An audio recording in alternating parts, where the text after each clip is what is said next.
지금으로부터 30년 전 1990년 9월 서울에서 제1차 남북한 고위 회담이 열렸었습니다.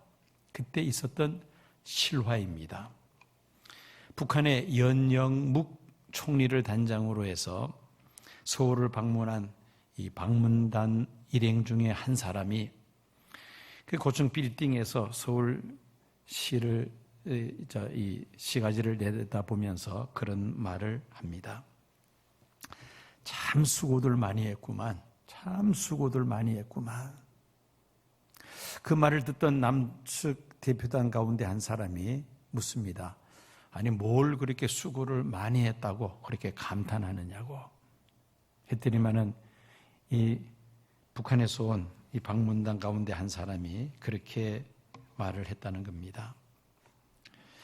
북측 대표단에게 과시하기 위하여 전국에 있는 자동차를 다 동원하느라고 참 수고를 많이 했다는 말입니다.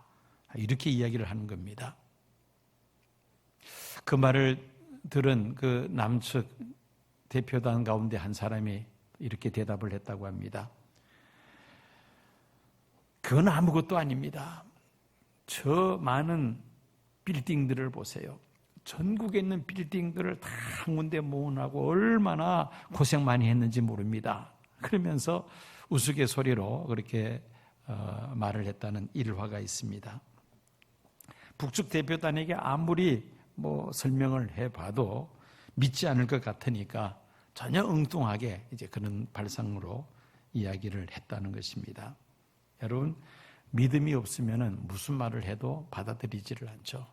아무리 대한민국이 경제적으로 발전해서 이렇게 도로에 차들이 많고 빌딩들이 많다 해도 믿음이 없으면 그 말을 굳이 받아들이려고 하지 않는다는 겁니다.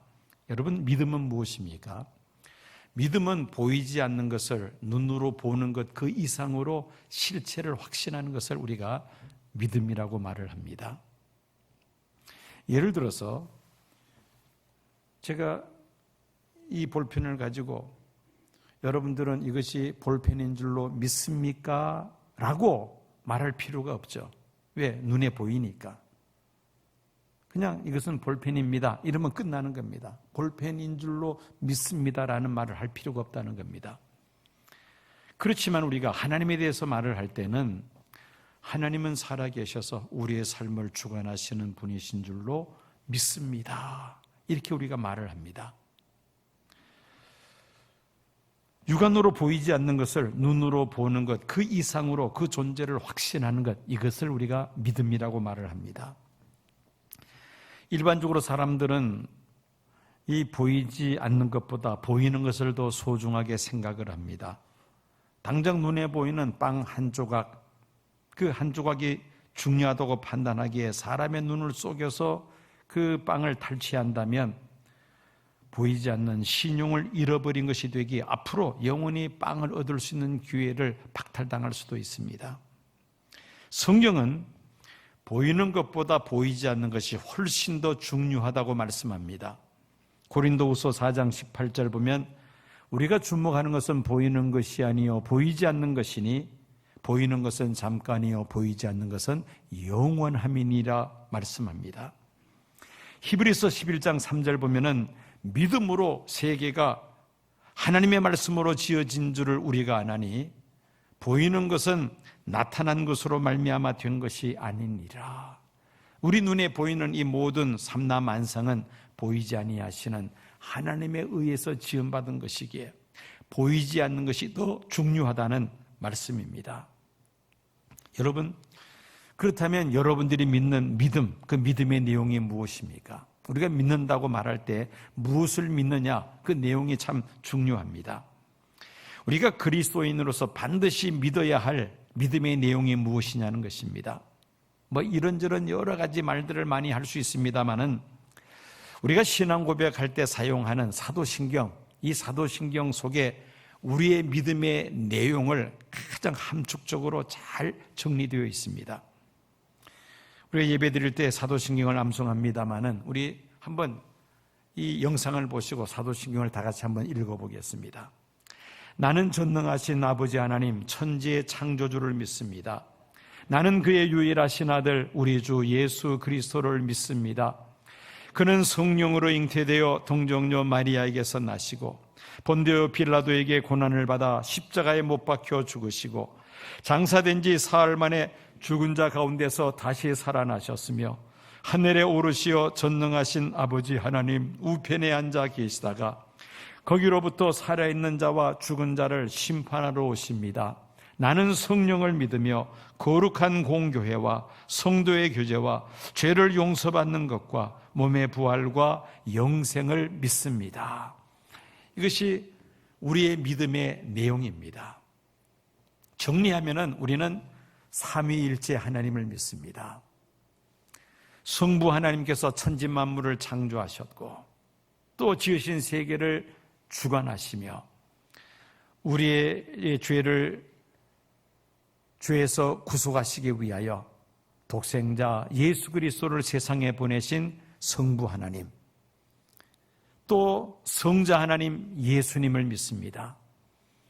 온 인류를 죄에서 구원하시기 위하여 인간의 몸을 입으시고 이 세상에 오셨으며 십자가에 달려 죽으시고 부활 승천하심으로 우리 모든 죄값을 다 치러주신 예수님, 그분은 세상 마지막 때 다시 오셔서 이 세상을 심판하시고 영원하신 하나님 나라를 이루시는 성자 하나님 예수님을 믿습니다. 그 다음에 성령 하나님, 우리 눈에 보이지 아니하나 우리 가운데 오셔서 우리의 마음을 감동하사 예수님을 구주로 영접하게 하시고 구원의 확신을 가지게 하시며 영원토록 우리와 함께 하시는 성령 하나님, 성부 하나님, 성자 하나님, 성령 하나님, 삼위일체 하나님을 믿습니다. 이게 바로 우리 신앙 고백의 핵심입니다. 이 믿음을 가지고 있느냐, 가지고 있지 않느냐, 이것이 그리스도인들에게 가장 중요하다는 말이죠. 어느 기도원에서 성도님이 열심히 기도하는데 두 손을 깍지를 끼고는 믿습니다, 믿습니다, 믿습니다 계속해서 외치고 있었습니다. 장시간 기도 시간을 마친 후에 그 기도원의 원장님이 칭찬 삼아서 그 성도님에게 성도님은 참 믿음이 좋으신 것 같습니다 라고 말을 하니까 이분이 대답하는 말이, 원장님은 남의 속도 모르시고 그런 말씀을 하시네요. 얼마나 믿음이 가지 아니었으면 제가 계속해서 믿습니다라고 반복했겠습니까? 라고 대답을 했다는 것입니다. 여러분, 나의 믿음 과연 어떤 상태에 있는가 우리 자신을 한번 진단해 보아야 되겠습니다. 내가 믿음 안에 있는가를 시험하는 7가지 기준을 말할 수 있습니다. 오늘 그 7가지 가운데서 첫 번째 이제 구원의 확신에 대해서 설교를 하려고 하는데 앞으로 한 2달 동안 계속해서 이 주제, 즉 믿음 안에 있는가 시험하라는 이 주제를 가지고 계속 설교를 하고자 합니다. 7가지 기준을 한번 생각해 봅니다. 첫째는 구원의 확신, 가장 중요하죠. 과연 내가 죄 사함 받고 구원받았다는 확신이 내 안에 있는가 하는 것입니다. 두 번째는 하나님의 말씀 중심의 삶입니다. 우리 신앙생활의 기초는 하나님의 말씀인 성경입니다. 미숙한 신앙인의 생활 기준은 자신의 경험과 지식과 세상 관습이라고 말할 수 있습니다.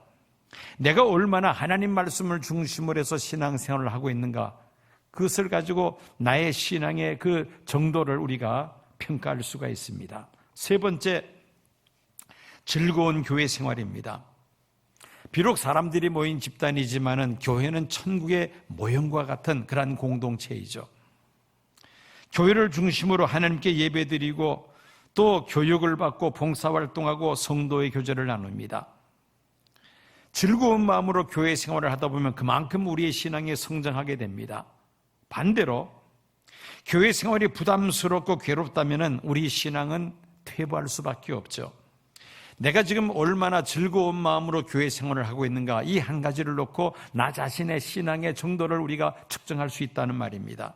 네 번째는 긍정적인 자세입니다. 성도들은 생각과 말과 행실이 세상 사람들과는 달라야 하죠.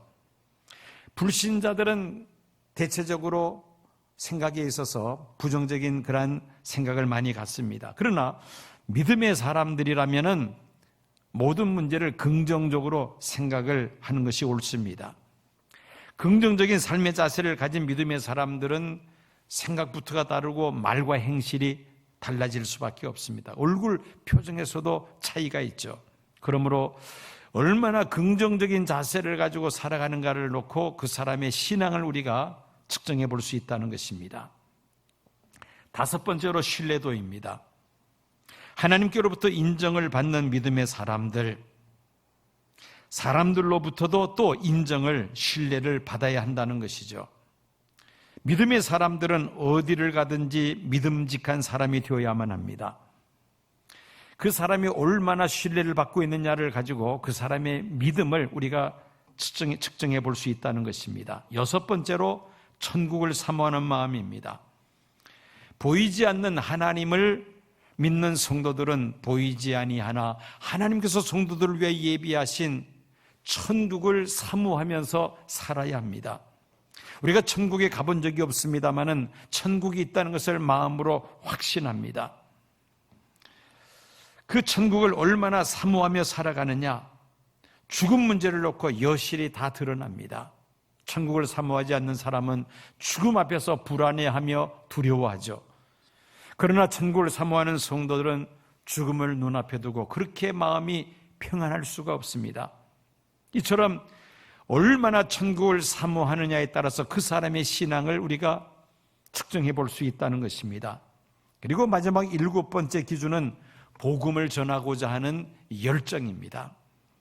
믿음의 참맛을 아는 사람들은 믿음으로 말미암는 축복을 알기 때문에 믿지 않는 주변 사람들을 볼 때에 그냥 내버려 둘 수가 없습니다.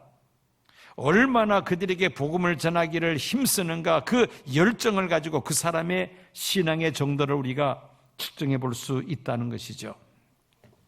자, 그 일곱 가지 가운데 오늘은 그 첫 번째 구원의 확신 문제입니다. 구원의 확신을 점검하기 위해서 사용하는 질문이 있죠. 뭡니까? 당신은 오늘 세상을 떠난다 할지라도 천국에 갈 확신이 있습니까? 라는 질문입니다. 한번 따라해 보실까요? 당신은 오늘 세상을 떠난다 할지라도 천국에 들어갈 확신이 있습니까? 우리 옆에 있는 분들 한번 두 번씩 이렇게 짝을 지어서 침 튀기지 않는 범위 내에서 한번 성도님은 오늘 세상을 떠난다 할지라도 천국에 들어갈 확신이 있습니까? 한번 서로 한번 질문을 한번 해보십시오. 김 장로님 어디 봅니까? 바로 옆에 권사님 계시는데.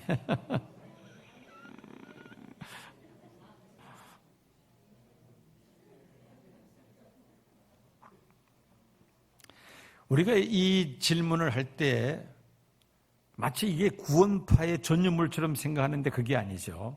모든 성도들이 마땅히 가져야 될 확신입니다. 오늘 밤에 내가 세상을 떠난다 할지라도 나는 하나님의 한 나라에 들어간다, 천국에 들어간다, 이 확신을 가져야 된다는 겁니다. 성도들이 그런 확신이 없으니까 그런 구원파 같은 이단을 통해서 성도들을 정신을 차리게 합니다. 사실은 이 구원의 확신은 우리 모든 성도들이 반드시 가져야만 합니다. 그렇지 않으면 힘이 들고 어려운 일이 있을 때에, 무서운 환난의 바람이 불어올 때 쉽게 믿음에서 떨어지고 배도하고야만 합니다. 많은 사람들이 구원의 확신을 자신의 감정에 의존하려고 합니다. 사람의 정신적인 활동 세 가지가 있죠. 지정의, 지식, 그 다음에 감정, 의지 세 가지가 있는데 이 구원의 확신을 사람의 감정에 의존하고자 한다는 겁니다. 무슨 말이냐면은 은혜 받고 기분이 좋을 때는 하나님이 나를 사랑하셨고 나를 구원하셨다는 그런 확신이 가는데, 힘이 들고 어려운 일이 부딪히면은 그 감정이 그만 사그라지면서 불신과 원망의 내 마음을 사로잡습니다. 그리고 구원의 확신도 사라지죠. 하나님이 나를 버리신 것이 아닌가, 하나님이 나를 떠나신 것이 아닌가, 이런 의심을 갖게 됩니다. 사람의 감정에 우리 구원의 확신을 가지려고 하니까 그럴 수밖에 없다는 겁니다. 사진기를 영어로 트리포드라 그러죠. 산발 위에 얹으면은 뭐 끄떡없습니다. 마찬가지로 우리 구원의 확신도 세 가지 기초 위에 우리가 견고하게 다질 수가 있습니다. 그 세 가지란 하나님의 말씀, 예수님이 하신 일, 그 다음에 성령의 감동으로 우리가 이 구원의 확신을 든든하게 가질 수가 있습니다. 첫 번째는 하나님의 말씀입니다. 하나님의 말씀인 성경에는 모든 사람이 죄를 범하였으며 하나님의 영광에 이르지 못하더니라고 말씀합니다. 즉 모든 사람들이 죄인이라는 말이죠. 결국 모든 사람이 죄로 인하여 구원받을 수가 없게 되었다는 말입니다. 사람들은 이 죄 문제를 해결하기 위하여 여러 가지 방법들을 사용합니다. 고행을 통해서 또 선행을 통해서 아니면 인위적인 종교 행위를 통해서 죄 문제를 해결하고자 합니다. 하나님께서 우리에게 제시하신 죄 문제 해결 방법은 구약 시대에는 희생 제사입니다. 내 죄를 대신하여 죄 없는 짐승이 죽음으로 인하여 그 죄가 용서받는 방법을 하나님께서 말씀해 주셨죠. 신약 시대에 들어와서는 예수를 믿음으로 우리가 죄 사함 받는 것입니다. 세상 죄를 지고 가는 하나님의 어린 양 예수님께서 십자가에 달려 죽으심으로 모든 죄가 사함을 받게 되었습니다. 누구든지 예수를 믿으면 죄 사함 받고 하나님의 자녀가 되며 영생을 얻는 줄로 믿습니다. 이건 제 말이 아니라 성경 말씀입니다. 요한복음 1장 12절입니다. 영접하는 자 곧 그 이름을 믿는 자들에게는 하나님의 자녀가 되는 권세를 주셨으니. 요한복음 3장 16절 다 암송하시죠. 하나님이 세상을 이처럼 사랑하사 독생자를 주셨으니 이는 저를 믿는 자마다 멸망치 않고 영생을 얻게 하려 함이라. 누구든지 예수를 믿으면, 예수님을 영접하면 하나님의 자녀가 되고 멸망치 않고 영생을 얻는다. 하나님의 말씀입니다. 요한일서 5장 12절입니다. 아들이 있는 자에게는 생명이 있고 아들이 없는 자에게는 생명이 없느니라. 아들 예수 그리스도를 내가 구주로 영접했으니 나에게는 영생이 있다는 확신을 가질 수 있다는 것입니다. 성경 말씀에 이렇게 기록되었으니 나는 구원받았습니다. 확신을 가질 수 있다는 것입니다. 두 번째로 예수님께서 하신 일입니다. 성자 하나님이신 예수님, 인간의 몸을 입으시고 세상에 오신 목적이 무엇이었습니까? 우리의 죄 문제를 해결하시기 위함이었습니다. 우리의 죄 문제를 해결하기 위하여 예수님 하신 일이 무엇입니까? 십자가에 달려 죽으시고 그리고 부활 승천하셨습니다. 이처럼 성자 하나님 예수님께서 인간의 몸을 입으시고 이 세상에 오셨을 뿐만 아니라 십자가에 죽으시고 부활 승천하신 이 예수님이 하신 일을 놓고 볼 때에 내 모든 죄가 사함을 받았고 나는 구원받은 하나님의 백성이다 라는 확신을 가질 수 있다는 것입니다.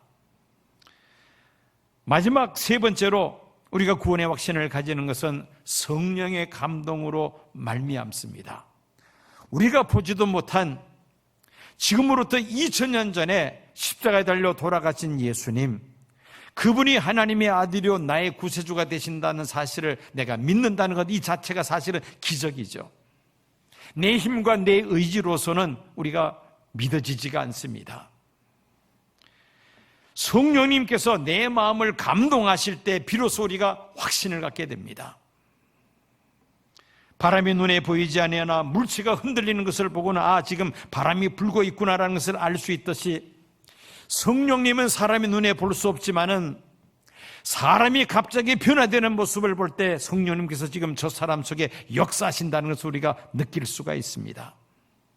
고린도전서 12장 3절 말씀, 누구든지 성령으로 아니하고는 예수를 주시라 할 수 없느니라. 성령께서 우리의 마음을 감동하시기에 예수님은 하나님의 아들이시요 나의 구세주가 되신다는 사실을 우리가 믿을 수가 있습니다.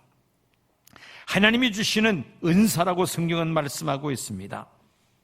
성령의 감동으로 우리는 구원의 확신을 가질 수가 있다. 저와 여러분들은 이미 성령의 감동을 받은 자들입니다.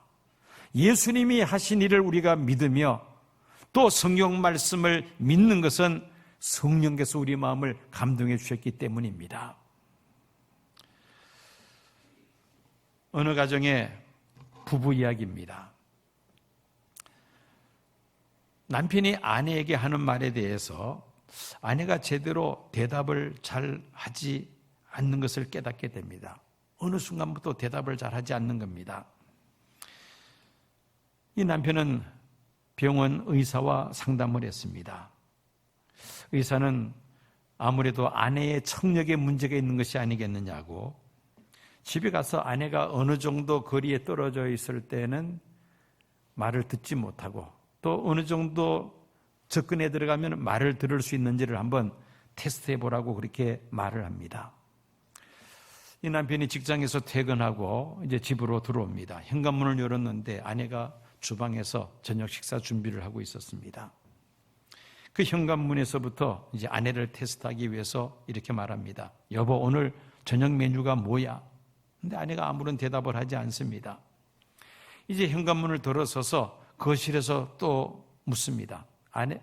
여보, 오늘 저녁 메뉴가 뭐냐고. 그런데 아무 말도 하지 않습니다. 그 다음에 이제 주방으로 들어갔습니다. 똑같이 또 질문을 던집니다. 여보, 오늘 저녁 메뉴가 뭐야? 아무런 대답이 없어요. 그래서 가까이 가서 등에다가 손을 얹고는 여보, 오늘 저녁 식사 메뉴가 뭐냐고 했더니만 아내가 대답하는 말이 내가 3번이나 대답했잖아. 칼국수라고. 누구 귀가 먹었다는 말입니까? 아내 귀가 먹은 것이 아니고 남편 귀가 먹었다는 거 아닙니까? 그죠? 내 귀 먹은 걸 생각 안 하고 아내 귀가 먹었다고 그렇게 생각하고 있었다는 겁니다. 오늘 구원의 확신에 대해서 우리가 살펴보고자 합니다. 다른 사람의 이야기가 아닙니다. 내 이야기입니다. 과연 내가 얼마나 구원의 확신을 가지고 지금 신앙생활을 하고 있는가 하는 문제입니다. 우리는 지금 이전에 경험하지 못했던 새로운 세상, 코로나19의 이 세상을 살아가고 있습니다. 주일이 되면은 교회 예배 시간에 을에 와서 예배 드리는 것이 습관화되어 있어서 만사를 제쳐놓고 교회에서 드리는 예배 시간에는 빠짐없이 열심히 예배를 참석했습니다. 그런데 어느 순간부터 비대면 예배라 해서 교회 와서 예배를 드리지 못하고 영상으로 예배 드리는 그런 상황이 되고 말았습니다. 이 코로나19로 비대면 예배 기간이 길어지면서 영상으로 예배를 드리거나 때는 예배의 소리함으로 우리의 믿음이 점차 약화되어 가고 있습니다. 교회에서 모이는 모든 모임을 중단함으로 성도의 교제가 차단되면서 성도와의 거리가 멀어질 뿐만 아니라 하나님과의 거리조차도 지금 멀어지고 있음을 느끼게 됩니다. 이런 상황 속에서 과연 나 자신의 믿음이 어느 정도인지를 스스로 시험을 해볼 필요가 있습니다. 모든 여건이 편안하고 안정된 상황에서는 사실 나의 믿음이 어느 정도인지 측정하기가 쉽지 않습니다. 언제 그 사람의 믿음이 드러나느냐면은 고난과 시련을 통과할 때입니다. 고난과 시련을 통과할 때 믿음이 약한 사람들은 쉽게 원망하고 불평하다가 믿음에서 완전히 벗어나고야만 합니다. 역으로 고난과 시련 속에서 우리의 믿음이 단련되기도 합니다. 앞으로 적지 않은 사람들이 코로나19의 시험을 극복하지 못하고 믿음에서 낙오하는 일들이 벌어질 것입니다. 그러나 이런 고난의 때를 오히려 역으로 정말 잘 연단된 성도들은 이보다 더 큰 일이 우리 앞에 다가온다 할지라도 우리가 믿음을 지키게 될 줄로 믿습니다. 하나님의 아들이신 예수님께서 십자가에 달려 돌아가심으로 내 모든 죄가 사함을 받았고, 예수님 부활하시고 승천하심으로 우리에게 영생의 소망을 주셨습니다. 우리는 이 구원의 확신을 가지고 이 어려운 때를 믿음으로 잘 헤쳐나가야 할 것입니다. 어떤 상황 속에서도 하나님을 향한 우리의 믿음이 흔들리지 아니하고 견고하게 믿음 위에 서서 참으로 하나님께 영광을 돌리며 하나님의 뜻을 이루어 드릴 수 있는 저와 여러 성도님들이 되어야 할 줄로 믿습니다.